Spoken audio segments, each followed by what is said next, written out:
Welcome to another episode of Tell Me More. Today, Dr. Wiles, Katie Reed Hodges, and myself have a great discussion about Baptist polity, of all things, as well as the genealogy in Matthew, and we hope it's a really great episode for you to listen to. We hope you learn a lot.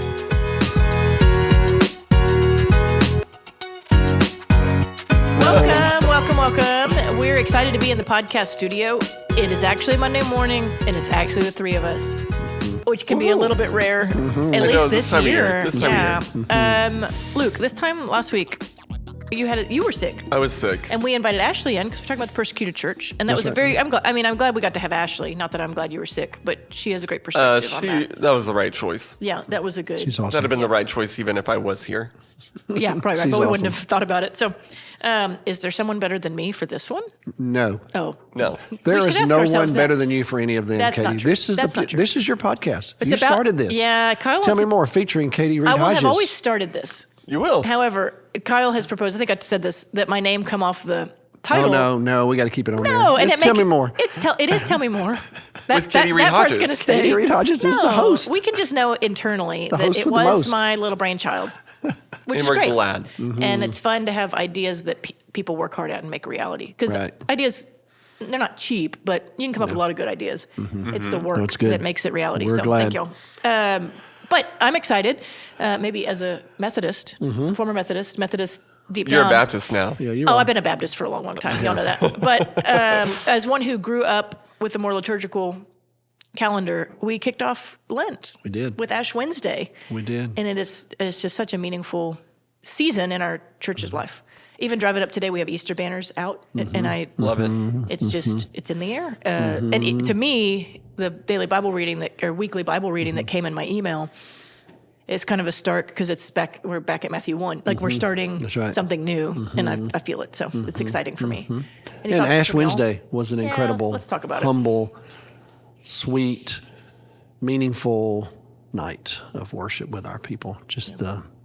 I mean, as you know, you were helping, but when you're standing down front and you know you're imposing ashes, and every once in a while I would just look up and you see this long line of just faithful church members waiting humbly.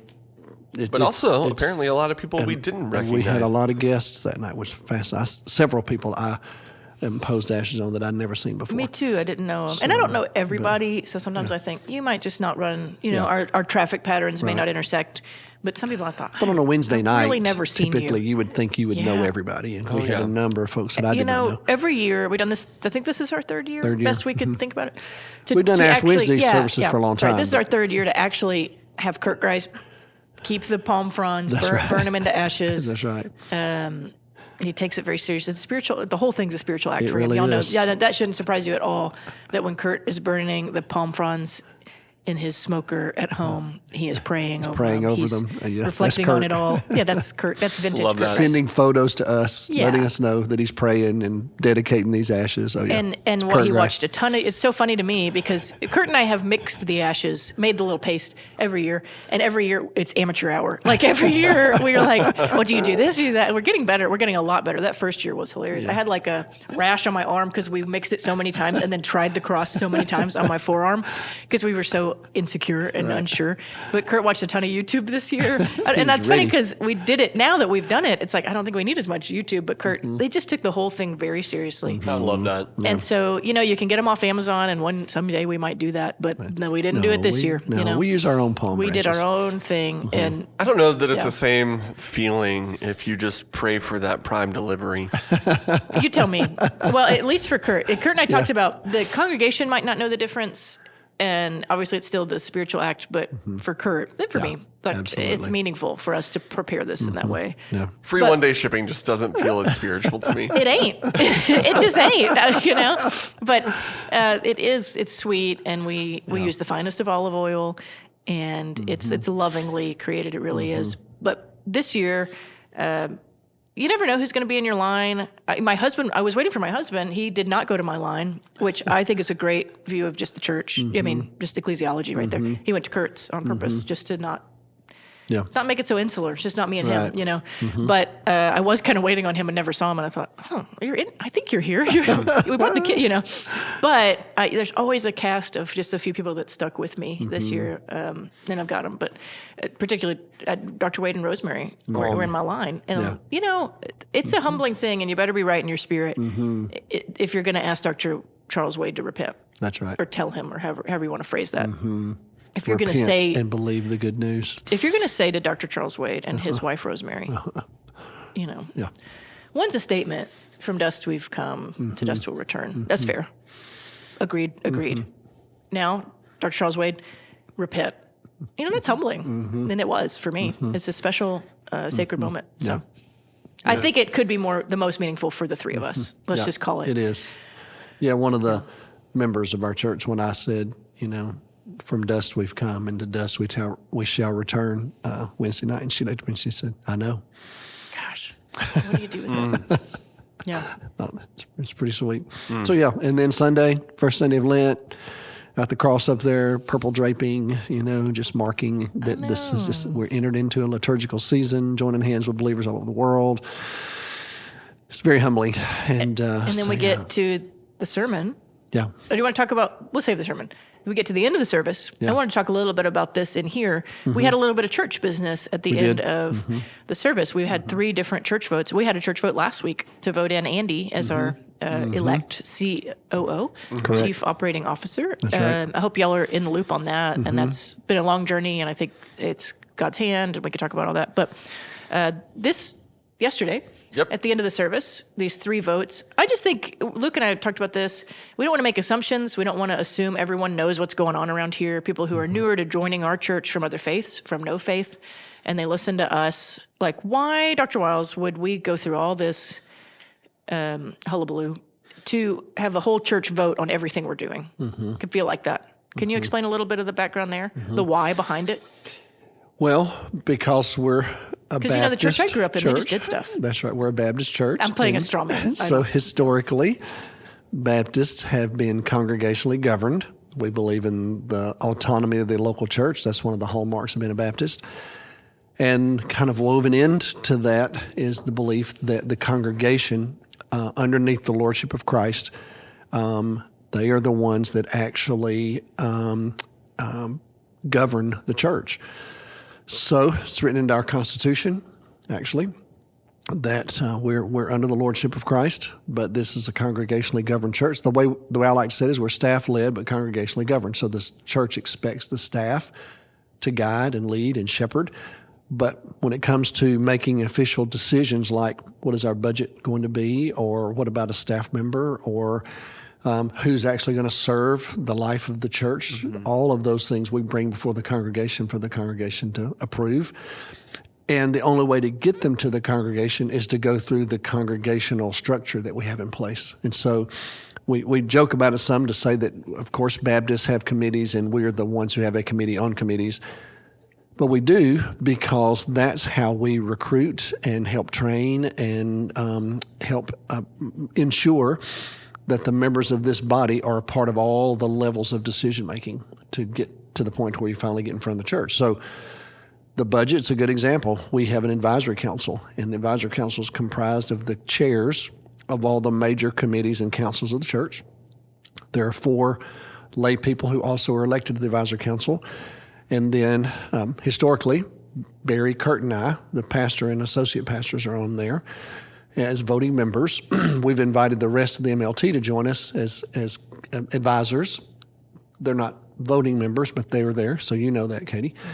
And so we've spent this entire year, this past fiscal year, studying, praying, learning more about the priorities of our church, how what we feel like we need to be supporting and how we do it and why we do it.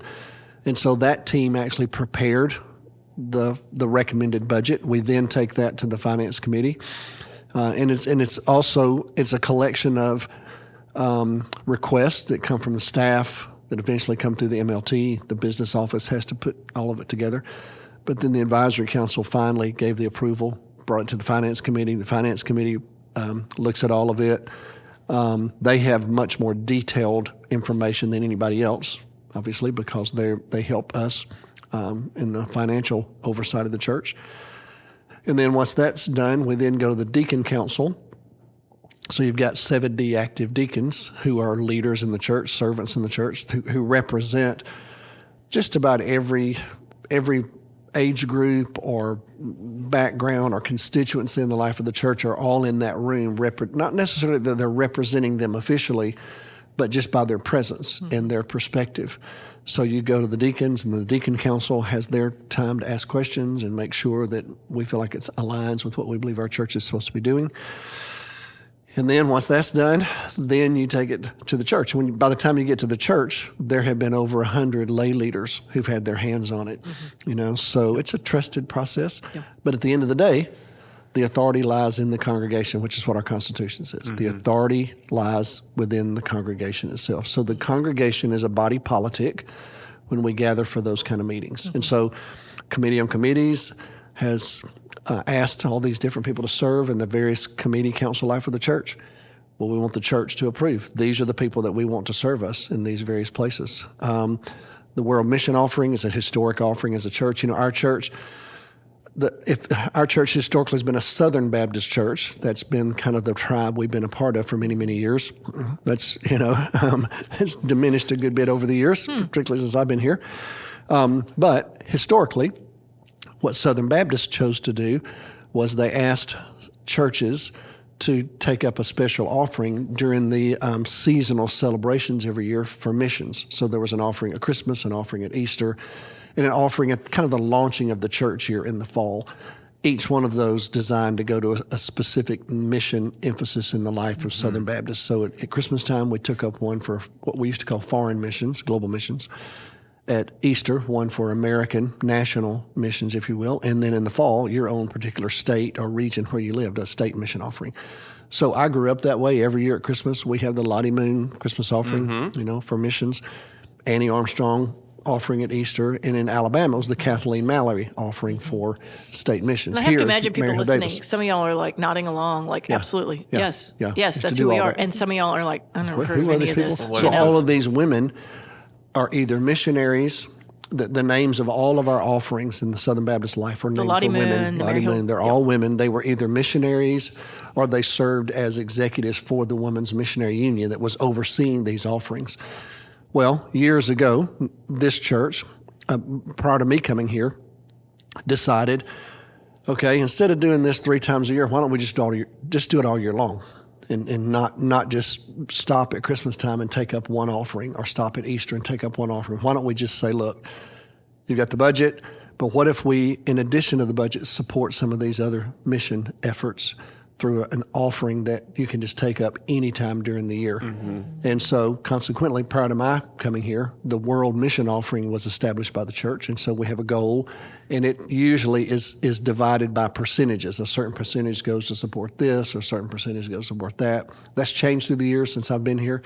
But what we've done recently is we've tried to take our core commitments, like the Baptist General Convention of Texas or Restore Hope, some of our core mission partners, and put them in the budget so that we know that regular revenue is there, if that makes sense. And as a church member, when you're giving to the budget, you're supporting our commitments. Mission Arlington. Thank you. Mission Arlington, Restore Hope, BGCT. But some of the other mission emphasis and things that we're invested in, we've put them in the World Mission Offering. So it'd be like our direct mission sending for our cross-cultural workers, volunteer mission trips. Right. So, and part of that's an effort, at least from my perspective, the trends of giving, especially younger people, they kind of want to understand what they're giving to. That's right. The motivation is not the same as it used to be. Not that we don't give. I'm not sure I'm a younger person, actually. Not that they don't give. But that they give to more targeted, needs-based, things they can understand. And so you put a lot of those in the offering. It's just a little more tangible what you're giving to and easier to explain. Or sometimes they just want to give one, gift. So just if you ask them, let me just tithe it to the budget, and that way I know I'm supporting everything our church is committed to. Well, you can say unequivocally, if you give your money to the budget of this church, you're supporting who this church is and what we're invested in. And that really is an act of faith. It is. Right? It's part of our worship. Right. So this year, every year every year since I've been here, that World Mission Offering. Now it's called the WMO/Engagement Offering because we want people to understand this is how we're engaged in the world. Well, the church usually votes on the goal and the percentages, but that is actually recommended through a council. It used to be a committee, it used to be a coordinating council when I came here. It was called the Missions Coordinating Council. Now we call it the Great Commission Council, but it also goes to the deacons. So again, by the time it gets to the church, you've had a pretty serious number of lay people who actually worked alongside us to recommend that. So Sunday morning was the church in action. It was, this is who our church is. Look at all these people serving in committees and councils. Look at all the people that have helped prepare this budget. Look at what it all supports. Our mission investments, look at what it supports. And we just ask the church to approve all of that. And what's interesting is we were having a conversation this morning, just to have that meeting Sunday morning and to collect the offering. I mean, there are close to 50 volunteers every Sunday morning working in the sanctuary just to collect the offering. You know, just to even collect ballots. In other words, when we're doing something like this, though, there's a whole host of volunteers that just have their hands on everything in the life of this church. You think about all the volunteers you have serving in First Impressions or whatever we call it, welcoming people. Think about all the volunteers serving down in the preschool area that are teaching Sunday school throughout the life of the church. I mean, so this is just a hands-on. And when I first came here, Dr. Kirkpatrick was he was one of my theology professors at Southwestern, and he's a member of our church. I was a little intimidated, to be honest with you, when I got here, because Dr. Kirkpatrick was an intimidating professor, taught systematic theology, brilliant man. I didn't even know he went to this church. And so when I came here to preach in view of a call, he's one of the first people I saw, and I thought, so I went up to him and I said, surely you can go be an interim pastor somewhere. You don't have to be at church every Sunday while I'm preaching, okay? Because sitting here looking at you, yes, certainly you can go do something. There are a few professors I would not want to preach in front of every week. Right. Yeah. And but Dr. Kirkpatrick and I were just talking, and he's one of my heroes. And we always call him Captain Kirk because he was always out of this world the way he taught. But anyway, he said to me, Wiles, don't ever forget this. This is a people's church. That's why we belong here. He talked about he and his wife. I've never forgotten this. People's church. That's who this church is. It's just everybody has their hands on it. I used to joke and say that if you were to stand up on a Sunday morning and say something like this, hey, if y'all don't mind, those of you that can stay after church today, we're going to have a meeting with all of our leaders after church this morning, just to have a brief conversation. 90% of the church would stay. You know, they're like, well, we got to stay because we're a leader here, because that's just how people view themselves. And that's a gift. That's a gift in a large church. It is. Because a lot of churches, as they become, not that we are, and I don't want to be, but as they become like a mega church. No, it's an observable phenomenon. So like per capita giving, per capita serving, as a church becomes larger, the per capita giving and serving actually declines. So nationwide, the churches with the highest per capita giving and serving are actually small churches. That makes sense to me. So, but we've maintained, I think, a high level of ownership, which is a very good thing. You know, for me, growing up in a small church, it's about 100, 125 on a Sunday morning. Which average church size in the U.S. is 60. So yes. let's contextualize that. Right. So growing up in a normal-sized church, the pastor in a Methodist hierarchy, the pastor left a lot. I mean, it's like they're either on the way up or on the way down. Yeah. And so 2 years, 5 years, the one now has been there quite a lot longer, but that's a different scenario. Well, now they're global, so that's a totally different scenario. That's right.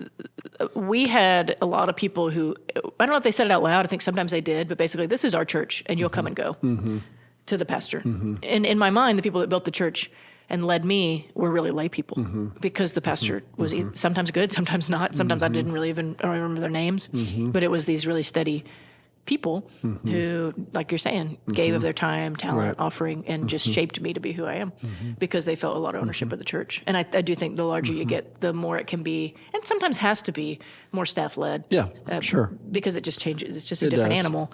But the more we can keep the beauty of that makes sense in our current era, I think it's really good for us. Yes. Yeah. And that's why I said Sunday morning at the conclusion, I like how we do church. You know, it takes all of us to do this. And I look at these folks that come here and engage in so many different ways as volunteers and committee meetings and council meetings, but they're investing themselves in something that matters, something they believe in, that they care about, and having their hands all over it only increases that.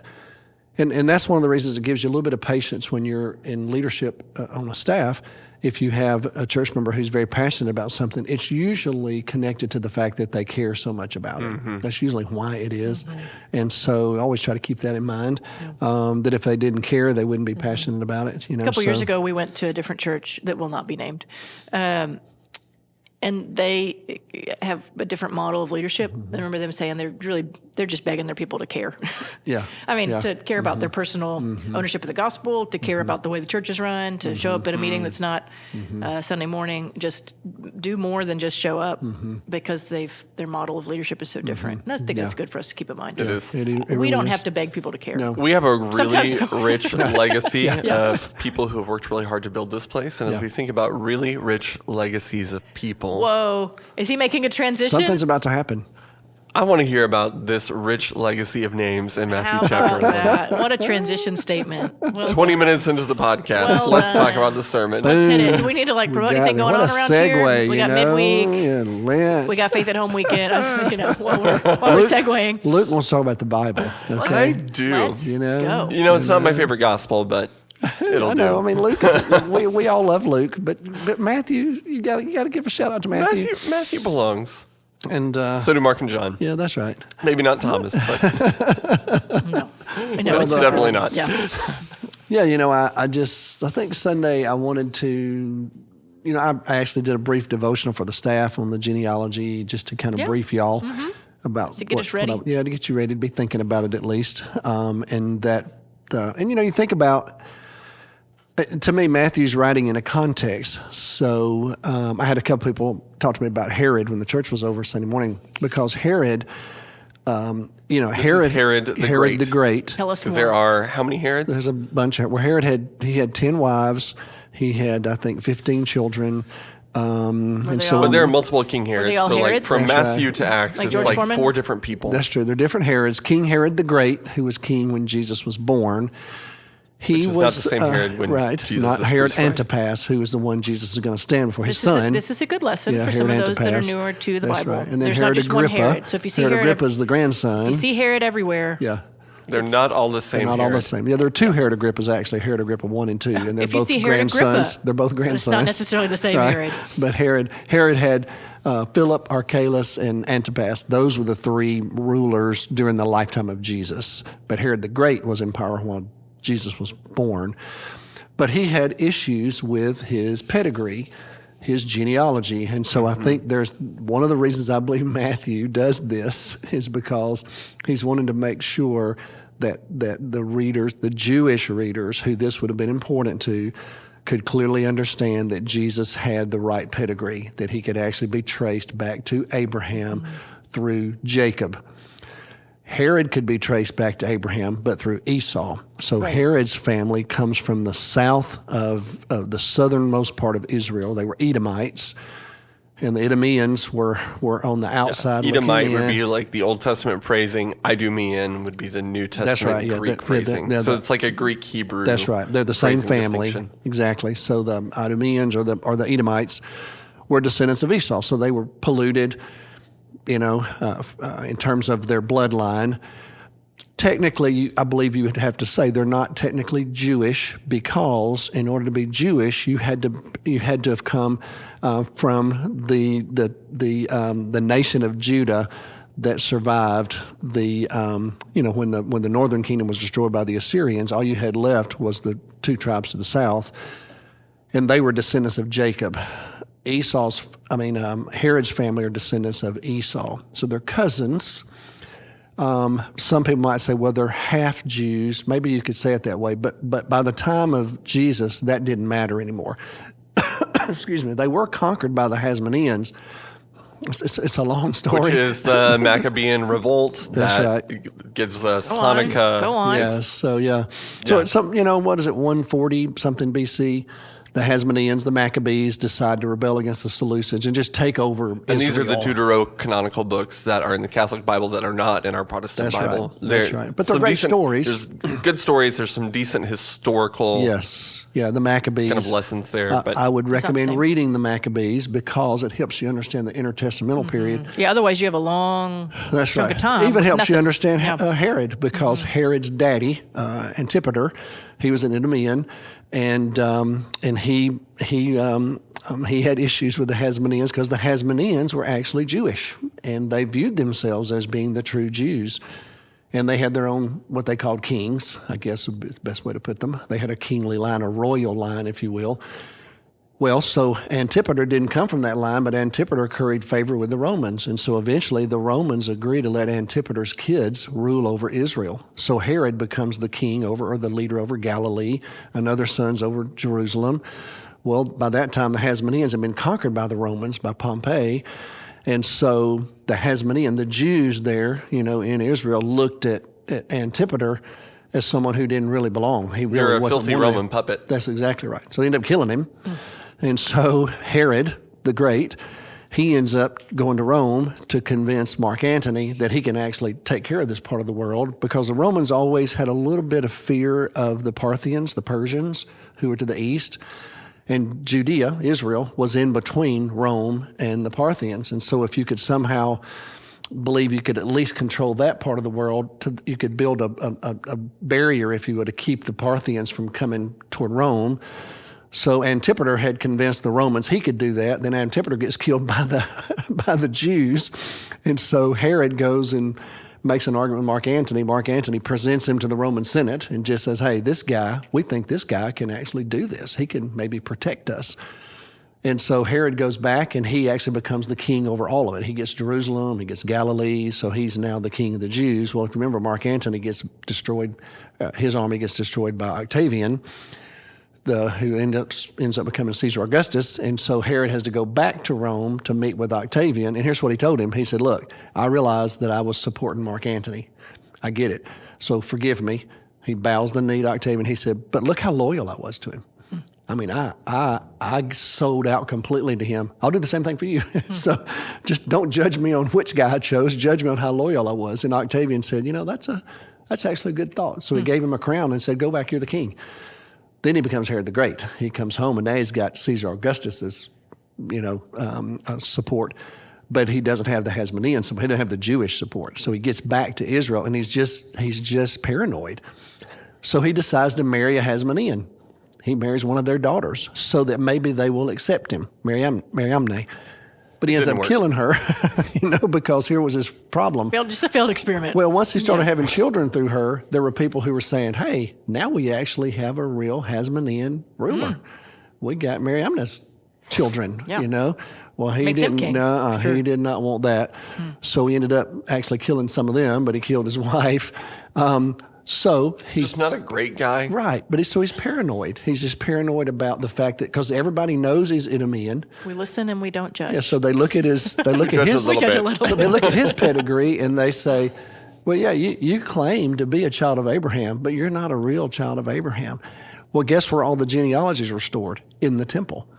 And now he's the king over Jerusalem. And so he decided, now he was smart. I will say this, like when the Romans came in and decided to finally, get rid of the Hasmoneans, Pompey, and then later in 37 BC, they attacked Jerusalem, and he stops them from attacking the temple, because Herod just tells them, he says, look, I'll pay you all, pays the Roman soldiers and the general's officers, look, you can't. And they were all like, we want to get in and just get a peek. I mean, everybody's telling about they've got the treasures of King David in this building. And Herod told them, you can't do that. If you do that, you're going to ruin this for everybody. Even I won't be able to rule over these people. I don't even like these people. They killed my dad. He said, so just know I'm loyal to you, but this will be a big stink. Yeah, you cannot do this. So he actually protected the temple from the Romans, which was smart. And even when he made money, he wouldn't put his face on the money, because he said, the Jews do have a disdain for putting your image on something. And so put the Roman helmet, put the Roman eagle. You can't put my face on anything. So he had a certain a certain Jewishness about him that he knew what was sacred to them, and he wanted to be in power. So he had a little bit of smarts about him. I mean, he ruled for 40-something years. Obviously, he had to know what he was doing. And in that time, he rebuilt and expanded the temple. Yes, massive building project. Built Caesarea Maritima, this beautiful city that's still there today. Built all these huge palaces and all that. But he was paranoid. And so he knew the Jews did not view him as one of them. And so he was very nervous about pedigrees. And so supposedly, I don't know, a number of scholars, there's an argument about did he actually destroy genealogies or did he just actually so protect them that you had a hard time getting your hands on them? Because he was afraid somebody was going to come along and say they were the real king. Matthew kind of lets us in on that in Matthew 2 when the Magi come and say, where's the king of the Jews? And he has a freak out. Well, the reason he does is because he knows how the Jews view him. It's not him. Yeah. And so guess what he does? He goes to Bethlehem and just kills all the boy babies. So, because he's just, by that point, he's old and he's afraid somebody's going to take this thing over. And that paranoia is merited, to be honest. So, Luke, you had a good question before we hit record on all of this. You want to ask it? Yeah. So, when you are at home reading your Bible, not you, because you know these things, but just the average church member, you spent 12 average years at Bible Southwestern reader. and have a PhD in church history. When you come to and I think in some ways the genealogies are easier because you can go back to your Old Testament, and I'm kind of baking my answer into the question. But when you come to a list of names in the Bible, whether it's a genealogy or you're reading Paul's letters and it's his greetings section, you mentioned on Sunday, their name made it in the Bible. That's right. They're clearly important enough to have their name read. How do you begin to actually just parse out who these people were, why they matter, what they're all about, why their names even get merited in Scripture? And again, I think that's easier for genealogy than it is maybe for a Pauline greeting. Yeah. But how does someone at home how do you even figure know, out who these people are? and even know the questions to ask, right? When you approach a text like this. Right. Well, I think one of the things I do, it's a great question, but I have a curious mind, so here's what it is. You are a historian. Well, so when I get to verse... So you read critically. I do. I think I do. When I get to verse 17 of Matthew 1, and Matthew says, now, let me tell you what I just did. There's 14 generations from Abraham to David, 14 from David to the exile, 14 from the exile to now. Now, so he's just told me I've got 3 divisions that I've just set forth. And so my first question is, why do you have 3 divisions? Why did you not have 10 divisions? Why did you not have 1 division? What are you trying to tell me?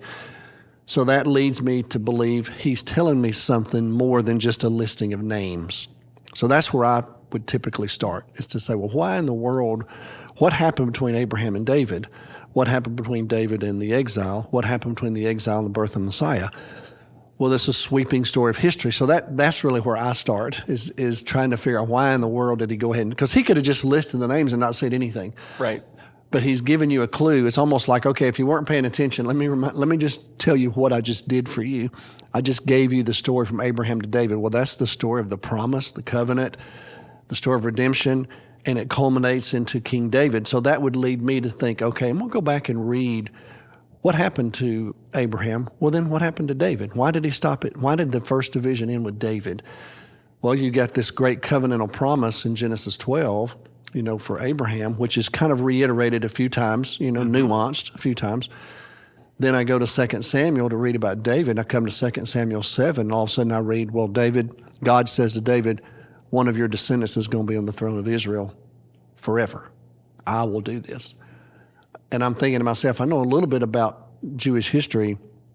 Well, they don't have a king right now. Nope. Okay, don't have a king right now. And just because I know a little bit about history, they haven't even been a nation from AD 70 to 1948. So they didn't have a king then. Okay, so what happened? Well, from David to the exile. Again, I'm thinking, what is Matthew telling me? Well, that feels like a deterioration, if you will, because when you get to the exile, well, then they no longer have a king. They don't even really have a country, if you think about it. They're going to be a vassal state. So that's kind of how my mind works. I'm trying to figure out, why did he use these divisions? And I start thinking, oh my goodness. But then he's saying, guess what, y'all? It's not over, because guess what's just happened? The Messiah has been born. So it's almost like this thing takes a turn upward So that's kind of how I would do it. Little peek behind the curtain there. Yeah, and just I'm looking for those little verses where the author tells us something that gives me pause. So read slowly. Correct.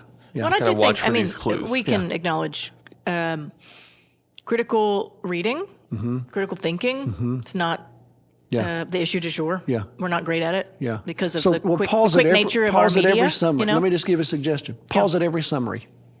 If you're just reading the Pause scripture, at every pause summary. at every summary. Yeah. This isn't a TikTok reel. Yeah, pause at every summary. So, Did I put two things together? I think so. This isn't a TikTok/reel.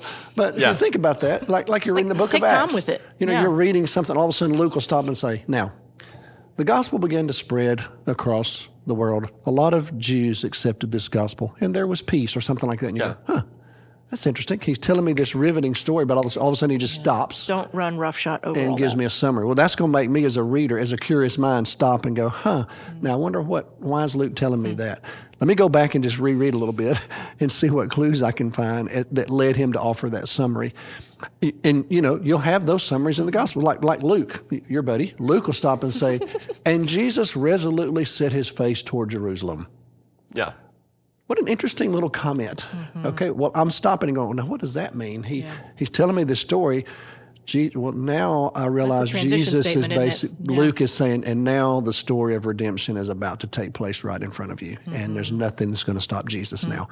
So great invitation. I mean, I think you're going to go further with this, and I like that very much. But a great invitation to consider how we read the Bible. I mean, like, where are you when you do it? Do you have a cup of coffee, or are you sprinting to the next thing? Yeah, like, take some exactly. time to read. It deserves our best attention. even if you're in the car driving, Yeah. and you get one of these summaries. Audio Bibles Pause. count as reading the Bible. Of course in a it way is. as well. Of course. So listening to it is Yes, if just you're- as valid. Absolutely. Whatever you're doing, to Yeah. me, if I hear a summary, I'm going to pause and go, that's interesting. I wonder why he just said, why didn't he just keep going? Why did he even tell me what he just did? I just read it. I could have probably, okay, I'm a Bible student. I might have come up with that on my own, maybe, but I doubt it. Because I would have gotten lost in the minutia. I'd have been trying to figure out who are all these people. Yeah, you might have missed the Right, but when he forest for the goes trees. ahead and tells me, let me divide this up for you so that you can understand what I'm trying to do here. Yeah. Thank you, Matthew.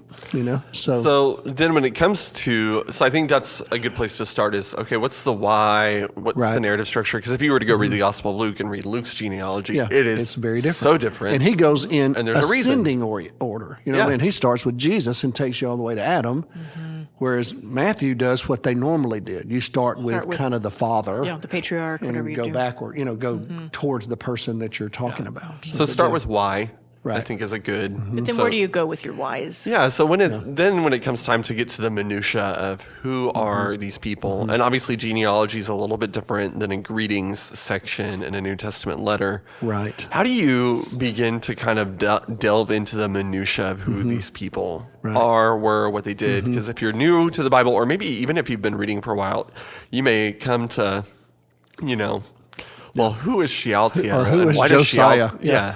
How did they get in here, right? And do I need to know who this person is? Right. Or if when you come to Paul's letters and you're like, well, why is Aristobulus significant? Exactly.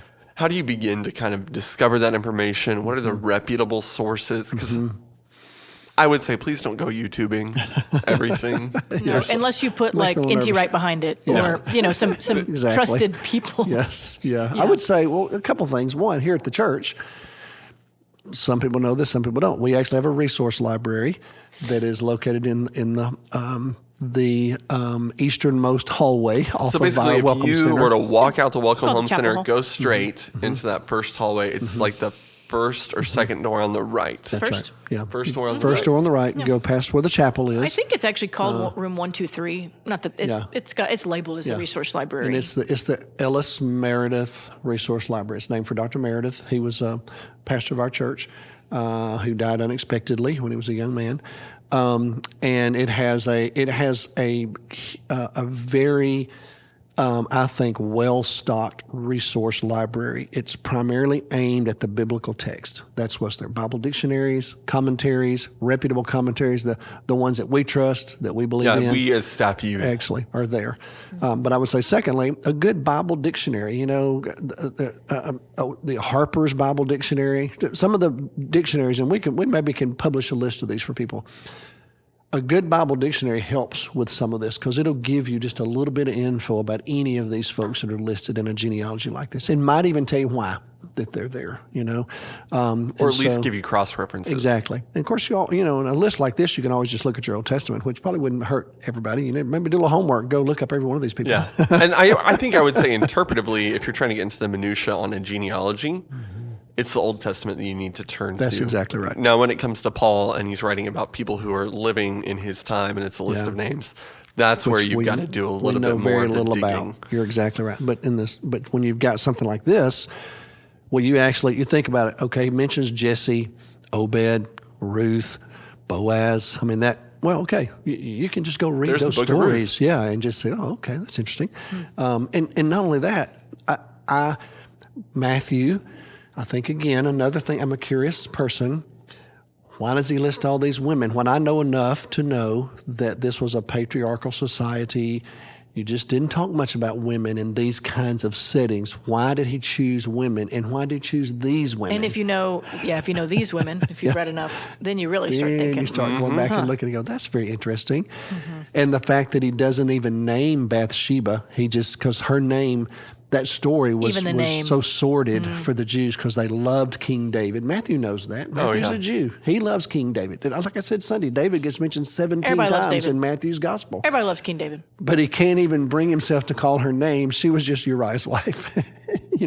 Everybody knew who she was. Which I think I've talked about this before. There's a song by Andrew Peterson that's called Matthews Begats. Yes. And he sings this all, and the way he sings that line is so pithy. It's like, David, he had Solomon by dead Uriah's wife.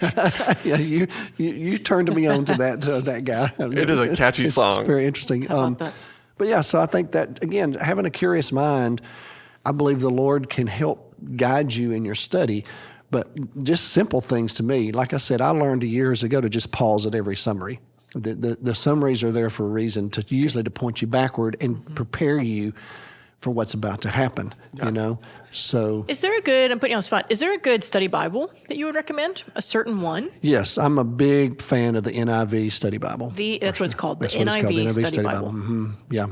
There's also one that's been published that has to do with the culture and background of the scripture, and it's another study Bible. In fact, I've given it to a few people through the years that were very interested in cultural background issues. But I really like the NIV Study Bible myself. And it's a big thick volume. I actually have it on my phone. It's on my iPad, and like a lot of times when I'm riding on a plane. What I'll do is I'll just go to my NIV Study Bible and I'll just pick a couple of topics and I'll just read those.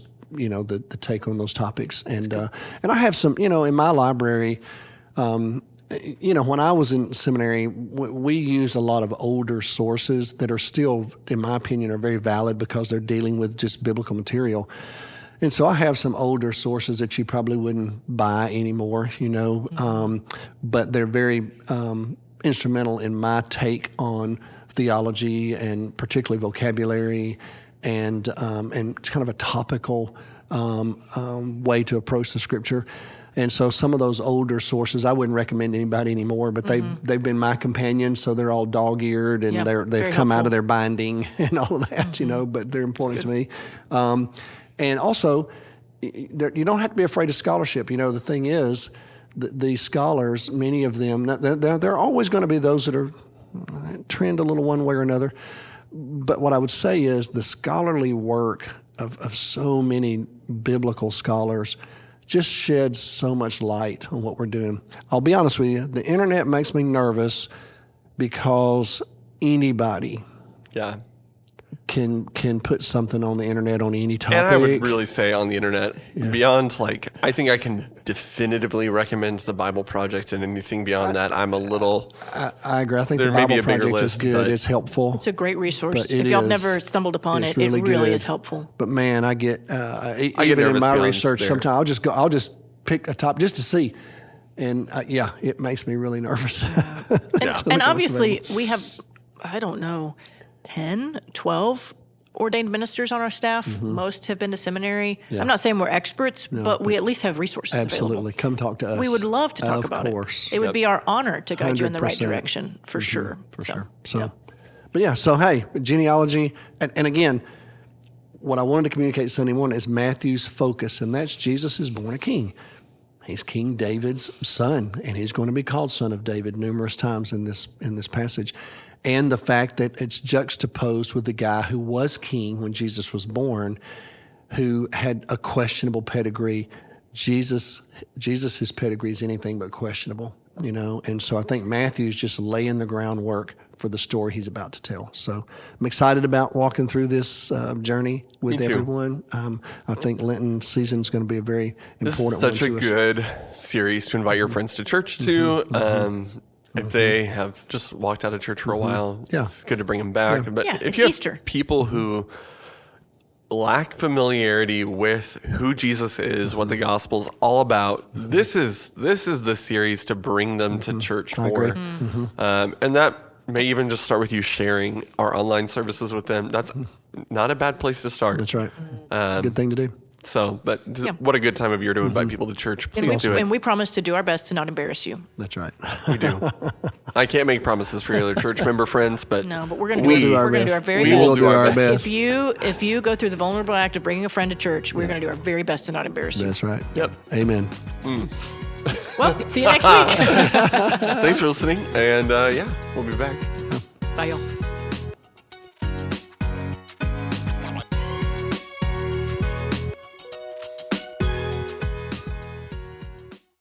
Thanks for listening to the Tell Me More podcast today. You can subscribe to this podcast on your app of choice, or you can visit us at fbca.org to find out more information about the podcast and our church. Thanks for listening. Have a good day.